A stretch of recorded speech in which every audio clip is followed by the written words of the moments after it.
Good morning student. मैं doctor Harish Kumar, associate professor political science, SK government girls college Sikar. आज की class में हम अमेरिका के राष्ट्रपति के चुनाव के बारे में चर्चा करेंगे। इससे पहली जो अपनी क्लास थी उसमें अपन ने देखा था कि अमेरिका के राष्ट्रपति पद के ऊपर जो व्यक्ति पहुंचना चाहता है उनके लिए क्या क्या योग्यताएं होनी चाहिए। उसके बाद अपन ने चर्चा की थी कि अमेरिका के राष्ट्रपति का कार्यकाल क्या है, उनको वेतन भत्ते सुविधाएं क्या मिलती हैं और राष्ट्रपति होने के नाते क्या क्या उनको विशेषाधिकार मिले हुए हैं और किस प्रकार राष्ट्रपति को उसके पद से क्या हटाया भी जा सकता है। इन सब चीज़ों के बारे में अपन ने चर्चा की थी। अब आज की क्लास में हम देखेंगे कि अमेरिका के राष्ट्रपति का जो चुनाव है वो किस तरह होता है। अमेरिका में राष्ट्रपति पद के लिए होने वाले चुनाव की जो प्रक्रिया है वो भारत के मुकाबले काफ़ी पेचीदा और लंबी है। एक लंबे समय तक राष्ट्रपति के चुनाव की प्रक्रिया अमेरिका में चलती है। ऐसे में हमारे लिए समझना ज़रूरी है कि दुनिया का सबसे ताकतवर माने जाने वाला मुल्क अपने राष्ट्रपति का चुनाव है वो कैसे करता है। अनुच्छेद 2 में इलेक्टोरल कॉलेज के बारे में राष्ट्रपति के चुनाव की प्रक्रिया के बारे में जिक्र किया गया है।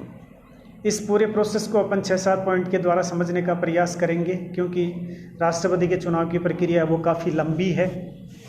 अमेरिका में राष्ट्रपति पद का चुनाव एक निर्वाचक मंडल के द्वारा होता है। प्रत्येक राज्य के लिए राष्ट्रपति के निर्वाचकों की संख्या उस राज्य के लिए जो सीनेट के सदस्यों तथा प्रतिनिधि सभा के सदस्यों की संख्या निश्चित की गई है। सीनेट और प्रतिनिधि जो सभा है ये वहाँ की जो संसद है जिसको कांग्रेस कहा जाता है उसके दोनों अंग हैं। जिस प्रकार हम भारत में लोकसभा और राज्यसभा जिसको कहते हैं वहाँ पे वो सीनेट और प्रतिनिधि सभा है। सीनेट के 100 प्रतिनिधि सभा के 435 के बराबर होती है। इसके अलावा कोलंबिया जिले के 3 सदस्य और भी हैं। अब हम जो एक एक पॉइंट वाइज इसको एक्सप्लेन करने की कोशिश करेंगे। उनमें सबसे पहले हम लेंगे प्रत्याशियों का मनोनयन। अमेरिकी राष्ट्रपति के निर्वाचन का प्रथम चरण देश के विविध राजनीतिक दलों द्वारा राष्ट्रपति पद के प्रत्याशियों का मनोनयन है। इनका मनोनयन पूरे देश का सम्मेलन बुलाकर किया जाता है। पूरे देश की जनता इसके अंदर शामिल होती है। प्रत्येक राजनीतिक दल एक राष्ट्रपति पद का उम्मीदवार और एक उपराष्ट्रपति पद के प्रत्याशी का मनोनयन करते हैं। मुख्य रूप से अमेरिका में 2 ही राजनीतिक दल हैं। उन्हीं राजनीतिक दलों से अमेरिका के अंदर राष्ट्रपति चुनकर आते हैं। एक रिपब्लिकन पार्टी है और दूसरी जो है वो डेमोक्रेटिक पार्टी है। प्रत्याशियों के मनोनयन के बाद दूसरी स्टेज जो है वो आती है चुनाव अभियान। सम्मेलन कार्य, चुनाव घोषणा पत्र की रचना, नई कार्य राष्ट्रीय समिति की स्थापना और राष्ट्रपति व उपराष्ट्रपति पद के लिए प्रत्याशियों के नाम फाइनल करने के साथ ही समाप्त हो जाता है। दूसरे स्टेज में ये प्रक्रिया चलती है। इसके बाद राष्ट्रव्यापी चुनाव जो है आंदोलन है चुनाव के लिए वो चलता है।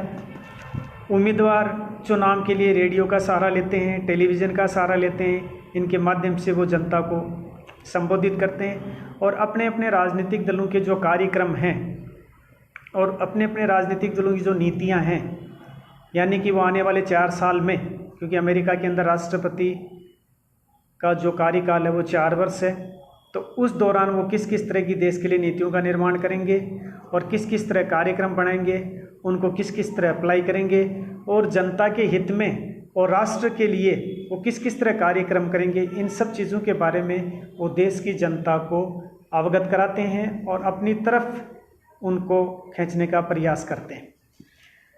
प्रत्याशियों का मनोनयन पहली स्टेज हो गई, चुनाव अभियान है दूसरी स्टेज हो गई। तीसरे नंबर पे आता है निर्वाचक मंडल, क्योंकि अमेरिका के अंदर जो राष्ट्रपति का चुनाव है वो एक निर्वाचक मंडल के द्वारा होता है। इसके बाद निर्वाचक मंडल के लिए जो बाद में राष्ट्रपति का चुनाव करेंगे, क्योंकि निर्वाचक मंडल के अंदर वो सदस्य आते हैं कि पहले वो खुद जनता उनको चुनती है और उनका जब चुनाव हो जाता है उसके बाद वो लोग फिर राष्ट्रपति को वोटिंग करते हैं, इसलिए उनको निर्वाचक मंडल का नाम दिया गया है। दोनों दलों द्वारा उम्मीदवार खड़े किए जाते हैं। इन उम्मीदवारों को अपने अपने दल के राष्ट्रपति तथा उपराष्ट्रपति पद के लिए प्रत्याशियों को वोट देने की प्रतिज्ञा भी लेनी पड़ती है। यानी जो भी राजनीतिक दल अपना कैंडिडेट खड़ा करता है राष्ट्रपति के लिए, वो इन सदस्यों को टिकट देते समय ये शपथ भी दिलवाता है कि आप चुनाव जीतने के बाद जिस राजनीतिक दल से आपको टिकट मिल रही है उसी राजनीतिक दल के राष्ट्रपति पद के प्रत्याशी को आप वोटिंग करेंगे। निर्वाचक मंडल की सदस्य संख्या 538 है।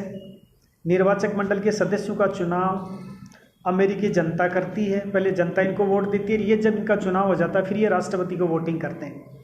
मत किस उम्मीदवार के लिए नहीं अपितु दल के पक्ष में डाले जाएंगे, किसी उम्मीदवार के लिए नहीं डाले जाते बल्कि पॉलिटिकल पार्टीज़ के लिए डाले जाते हैं। फिर वो लोग जो भी पॉलिटिकल पार्टीज़ ने अपना कैंडिडेट डिक्लेयर किया उसके फेवर में वो वोटिंग करेंगे। थोड़ा हम चर्चा यहाँ ये करेंगे कि वर्तमान में जो अमेरिका के अंदर राष्ट्रपति है उसके बारे में भी हम यहाँ चर्चा करना मुनासिब समझेंगे। राष्ट्रपति पद पर इस समय डोनाल्ड ट्रंप आसीन है।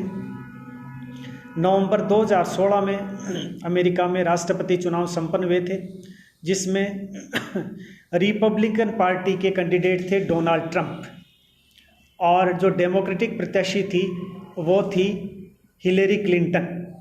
तो डोनाल्ड ट्रंप ने हिलेरी क्लिंटन को हराया था। ट्रंप ने निर्वाचक मंडल के 306 मत प्राप्त किए थे और उनकी जो प्रतिद्वंदी थी हिलेरी क्लिंटन, उनको 232 मत मिले थे। और इस प्रकार 20 जनवरी 2017 को डोनाल्ड ट्रंप ने अमेरिका के 45वें राष्ट्रपति के रूप में शपथ ली थी, जो कि वर्तमान में अमेरिका के राष्ट्रपति हैं। तो इस तरह दोनों के बीच में ये इलेक्शन का मुकाबला था। हिलेरी जो क्लिंटन थी वो डेमोक्रेटिक पार्टी से थी और डोनाल्ड ट्रंप थे वो रिपब्लिकन पार्टी से थे, और ट्रंप ने हिलेरी को राष्ट्रपति चुनाव के अंदर हराकर राष्ट्रपति के पद के ऊपर आसीन हुए थे। Thank you students.